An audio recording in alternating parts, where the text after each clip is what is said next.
अस्सलाम वालेकुम, आप देख रहे हैं इब्तिदा टीवी और मैं हूं आपका होस्ट उसामा शरबासी। आज मैं मौजूद हूं गोड़ा गली के मकाम पे, जो कि मरी में एक सियासत की अगर बात की जाए तो एक बहुत बड़ा बैकग्राउंड रखता है। और यहाँ पे मेरे साथ मौजूद होंगे, जैसे कि आपको फ्रेम में नज़र आ रहे होंगे, उसामा इशफाक सरवर साहब, जो कि साहबजादे हैं राजा इशफाक सरवर साहब के। इनकी जो फैमिली, अगर इसका मैं मुख्तसर तारुफ कराऊँ तो पाकिस्तान बनने के बाद अगर कोई मरी की अगर 2-4 फैमिलीज़ की बात की जाए जिनका हमेशा से सियासत में किरदार रह चुका है, तो ये एक उनमें से एक फैमिली है। हम बात करेंगे उसामा इशफाक सरवर साहब से, इनके वालिद साहब के बारे में बात करेंगे, इनका जो सियासत का मतलब जो बैकग्राउंड है उस हवाले से बात करेंगे। उसके साथ साथ हम ये बात करेंगे कि ये चूँकि एक नौजवान क़यादत है, आपको पता है हमारा भी टीवी का जो हमारा इब्तिदा टीवी का मेन फोकस यूथ रहते हैं, तो एक यंग पॉलिटिशियन है, इनसे हम बात करेंगे कि इनके आगे क्या एम्बिशंस हैं, ये क्या करना चाहेंगे मरी के लिए। तो सर अस्सलाम वालेकुम। वालेकुम अस्सलाम। पहले तो उसामा साहब, ये आपका बहुत शुक्रिया कि आपने हमें टाइम दिया। मेरा आपसे पहला सवाल होगा कि आप, चूँकि जो लोग आपको जानते हैं वो तो ठीक है, हमारा टारगेट ऐसे लोग हैं जिनका तारुफ नहीं है, जिनको ये नहीं पता कि उसामा साहब कौन है, उसामा इशफाक सरवर साहब। हालांकि मुझे पता है आप लोगों को कितनी दुनिया जानती है, तो अपना मुख्तसर सा तारुफ करा दे। मतलब आपने एजुकेशन कहाँ से हासिल की, आपका मतलब एजुकेशन बैकग्राउंड सारा क्या है? सर मैंने अपनी स्कूलिंग की HSN कॉलेज से की, फिर हमने अपना मैट्रिक किया इस्लामाबाद से की, फिर हमने अपनी हायर स्टडीज़ के लिए मैं अब्रॉड चला गया, फिर मैं वापस आया, मैंने मास्टर्स किया मैथ कम्युनिकेशन में की, फिर मैं चाइना चला गया 2 साल के लिए लैंग्वेज कोर्स करने के लिए, उसके बाद से आने पाकिस्तान। सही हो गया। अच्छा, सियासत में आना ये इत्तेफाक से हुआ है या आपने बचपन से माइंड बनाया हुआ था कि अपने सियासत में आना है? जी ये आप कह सकते हैं कोइंसिडेंस भी है जी। सही। क्योंकि मेरे वालिद साहब की बीमारी के बाद मेरे लोगों की, मेरी फैमिली की, मेरे पार्टी की ख्वाहिश थी कि मैं सियासत में आऊँ, तो मैं सियासत में आ गया और मैं कोशिश करूँगा अपने लोगों की खिदमत कर सकूँ। सही हो गया।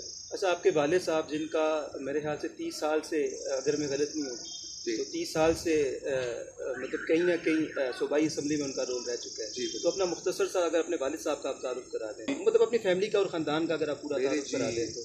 दादा अल्हम्दुलिल्लाह 2 दफ़ा नेशनल असम्बली के प्रोविंशियल असम्बली के 2 दफ़ा मेंबर रहे हुए जी। उसके बाद मेरे वालिद साहब if I am not wrong जी 6 दफ़ा वज़ीर रहे और 5 दफ़ा असम्बली में इलेक्ट हुए जी। 88 में पहली बार वो इलेक्ट हुए थे जी। उसके बाद से वो 2018 तक इलेक्शन भी टेस्ट करते रहे और किसी ना किसी तरह हुकूमत या अपोजिशन का हिस्सा रहे जी। सही हो गया। तो अच्छा, एक चीज़ मतलब मरी की आवाम ने हमेशा से आप लोगों को मुंतखब क्यों किया, अगर मैं आपसे ये सवाल पूछूं, वो क्या वजह है कि हमेशा से आपको मतलब टिकट भी मिला, आप लोगों को वोट भी मिला और हमेशा से आप जीते भी हैं? उसामा भाई, सबसे पहले तो ये मेरे अल्लाह पाक की मेहरबानी है कि उन्होंने हमें इतनी हमेशा इज़्ज़त दी, और हमेशा हमारे लोगों ने, सबसे ज़्यादा हमारे लोगों ने, बुज़ुर्गों ने, भाइयों ने, हमारी माओं ने, बहनों ने बहुत प्यार दिया हमें, हमेशा हमें इज़्ज़त से नवाजा। इलेक्ट होने की वजह तो मैं आपको यही कह सकता हूँ कि बुज़ुर्गों की दुआएं, अल्लाह पाक की मेहरबानी, उसके बाद मेरे वालिद का इखलाक, उनका लोगों से राब्ता, उनके लोगों के साथ घुल मिल जाना, और हमारे पुराने लोग जो आज तक अल्हम्दुलिल्लाह हमारे साथ हैं, इसकी ये सारी वजूहत है जिस वजह से हम आज तक आते रहे हैं असेंबली में।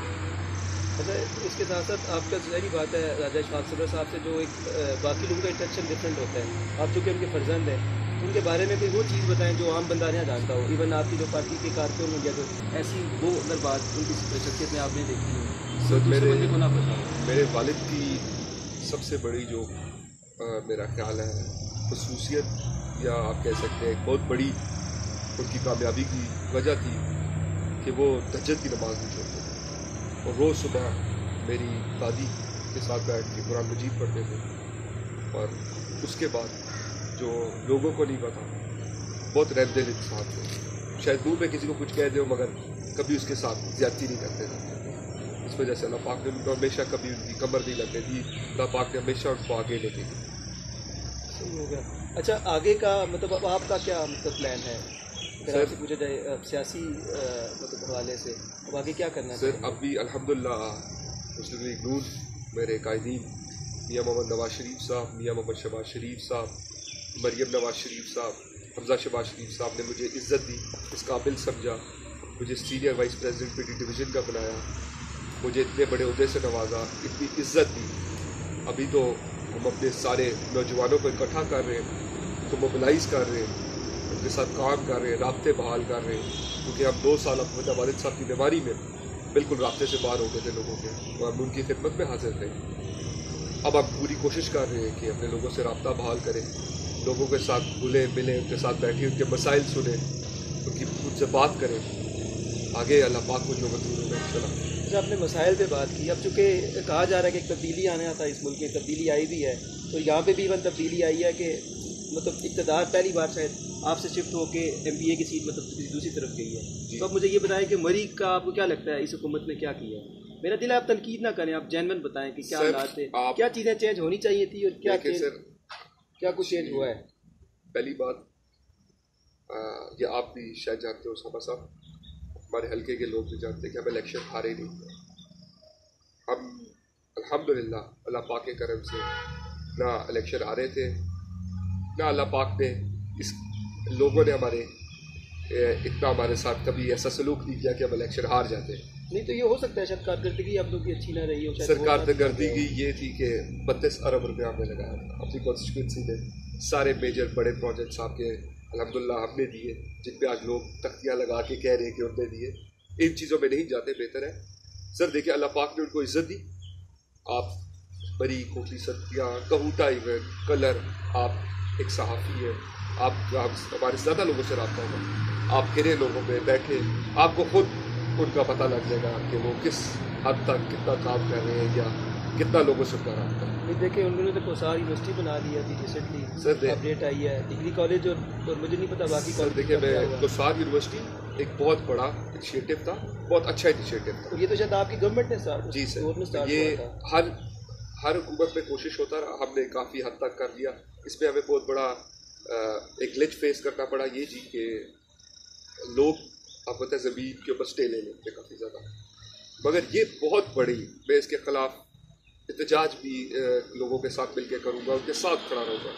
ये एक हमारी हेरिटेज की डिग्री कॉलेज बनी, आपने उसको ख़त्म करके यूनिवर्सिटी बना दिया, ये कोई अच्छी पॉलिसी नहीं है। आपको मेरे ख्याल में बेहतर पता होगा, उधर पर सेमेस्टर फीस 60 से 70 हज़ार रुपये है, हमारे लोग इतना अफोर्ड नहीं कर सकते, और आप डिग्री कॉलेज को ख़त्म करके उसको यूनिवर्सिटी का दर्जा देके उसको चलाना चाहिए, ये कोई समझदारी नहीं है। नहीं वैसे हुकूमती जो लोग हैं वो तो कह रहे हैं कि हम लोग वही सारे कोर्सेज दोबारा बहाल करेंगे। सर बहाल करेंगे तो फिर जीका गली क्यों लोग खड़े रहते एहतजाज पे? अगर उनकी पॉलिसी ठीक थी, मेरे भाई छोटे, मेरे से बड़े बड़े अच्छी फैमिलीज के बच्चे रोडों पे क्यों रोल रहे थे, क्यों रोला कर रहे थे कि ये नहीं होना चाहिए? जी वैसे मैंने अपनी शायद मतलब छोटी सी मेरी एज है, इस हिस्ट्री में मैंने इतने बड़े एहतजाज नहीं देखे जितने यहाँ पे एहतजाज, स्टूडेंट्स ने एहतजाज किया, जेन्युइन लोगों ने बात की। सर किसी पार्टी ने ऑर्गेनाइज नहीं किया, ऐसा ही है, वो जेन्युइन स्टूडेंट्स यूनिफॉर्म में एहतजाज करेंगे, ये गलत हो रहा है। अगर उनकी सुनवाई नहीं है तो इससे बड़ी ज्यादती क्या हो सकती है? ये तो सुनवाई क्या आपको लगता है हमारे जो MNA MPs मौजूदा ये लोग उनकी बात नहीं सुन रहे? सर हमने सुना था कि MPA साहब ने 15 दिन का टाइम मांगा है, ठीक हो गया, उसमें भी कोई सोल्यूशन नहीं निकल पाया।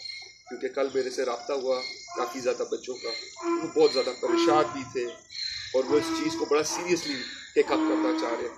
तो ये हुकूमत को चाहिए, जो हमारे MNA साहब MPA साहब इनको चाहिए कि ये कहना बंद करें 30 साल ये हुआ 20 साल वो हुआ।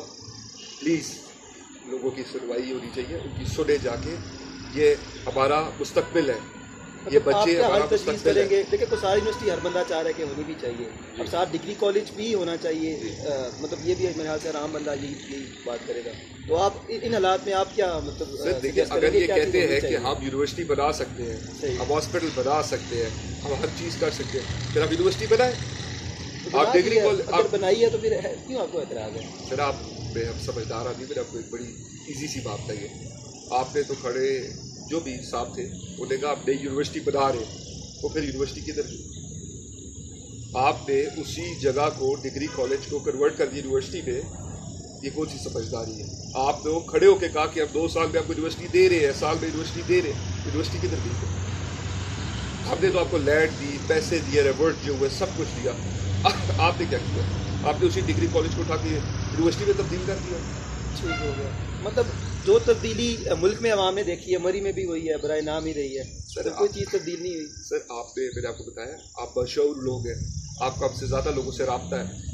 आप यहाँ से निकले ऊपर तक जाए, आपको पता लग जाएगा तब्दीली ने क्या किया आपके साथ।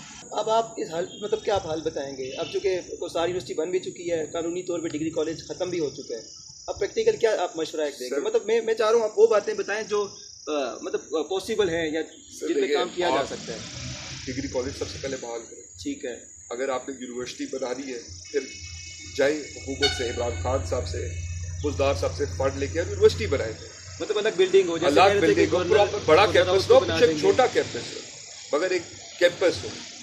ये ना करे कभी गवर्नर हाउस खोल दिया अपने लोगों के लिए, कभी ये कर दिया, लोगों को लॉलीपॉप मत दे। बिल्कुल, मरी की आवाम शायद कहीं ना कहीं लॉलीपॉप समझ भी जाती है, लॉलीपॉप मत दे, ये गलत बात है। आप लोगों को लोगों ने इलेक्ट किया, जैसे भी किया, जैसे भी हुआ, वो एक अलग डिबेट है।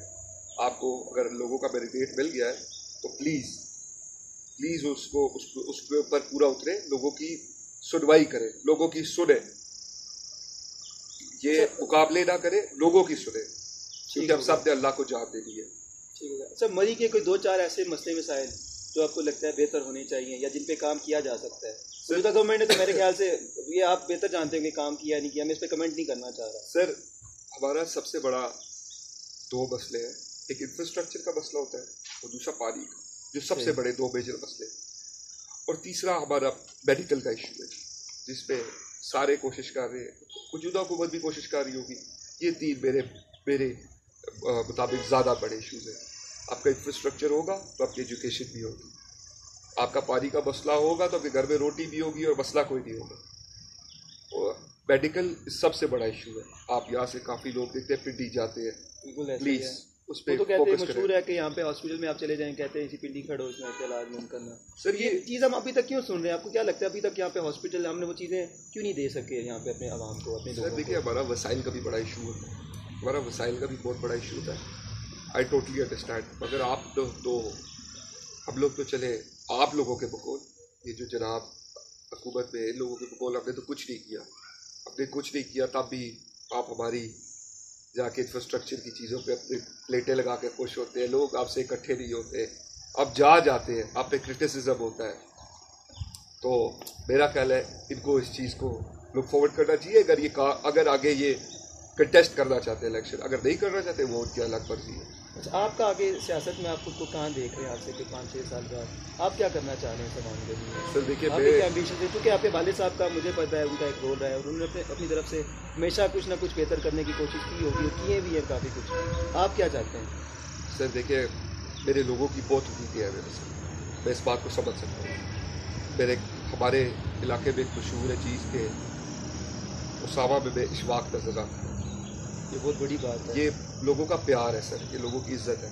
अब मैं यही कर सकता हूँ कि मैं अपने वालिद साहब के असूलों पे चलूँ, जिस तरह वो चलते थे उसी तरह अपने लोगों के साथ घुल मिल के एक बेहतर बरी, बेहतर कोटली, बेहतर कौटा, बेहतर कलर संहिता बना सके। सही होगा। एक आखिरी पैगाम जो आप मरी की आवाम को देना चाहें और हमारे जो मौजूदा मुंतखब नुमाइंदगान हैं उनको देना चाहें, क्या बात कहेंगे आपने? सर लोगों के लिए मेरा यही है कि मरीम नवाज शरीफ जो बात कह रही है उनके साथ खड़े हो, कंधे से कंधा मिला के। उनको इस टाइम हमारी ज़रूरत है। 30 साल उन्हीं से अब ये फंड्स लेके आते थे, उन्हीं की बदौलत, मियाँ नवाज शरीफ और मियाँ शहबाज शरीफ की बदौलत अपने मरी में और कोटली में तरक्याती काम कराए। आज उनको हमारी ज़रूरत है, उनके साथ हमें खड़ा होना चाहिए। मैं किसी के बारे में कोई गलत क्रिटिसिज्म नहीं करना चाहता। जो हमारे बुज़ुर्ग भाई बड़े हुकूमत में, उनको चाहिए कि लोगों के साथ बैठे, लोगों के मसाइल सुने। इलेक्शन बहुत दूर की चीज़ है, इस टाइम हमारे लोगों को हमारी ज़रूरत है। सर बहुत शुक्रिया, थैंक यू वेरी मच। नाज़रीन, जैसा कि आपने सुना, मैंने कोशिश की कि इंटरव्यू जैसे नॉर्मली होते हैं थोड़ा डिफरेंट अंदाज से हो, और मैंने कोशिश की कि मैं खुद कम बोलूँ, उसामा साहब से मतलब जो मतलब ये कहना चाहते थे इनसे सारी बातें बुलवाऊँ। तो अपने मेज़बान को इजाज़त दीजिएगा। मैं आखिर में जस्ट ये कहूँगा कि मेरी इनसे आज पहली बार मुलाकात हुई है, मेरे इनसे पहले कभी मुलाकात नहीं हुई ना, सुना ज़रूर था। वही बात है कि आप अगर किसी नून लीग इसके बंदे से इनकी बात पूछेंगे तो वो अच्छा बताएगा, अगर किसी दूसरी पार्टी वाले से तो वो आपको बुरा बताएगा। लेकिन एक काफ़ी अच्छा इंप्रेशन रहा मेरे साथ इनकी पहली मुलाकात का ही, और मुझे लगा कि ये आइंदा मरी के लिए कुछ ना कुछ ज़रूर अपने हिस्से का करेंगे। तो अपने मेज़बान उसामा शहबाज़ को इजाज़त दीजिए। अल्लाह हाफ़िज़।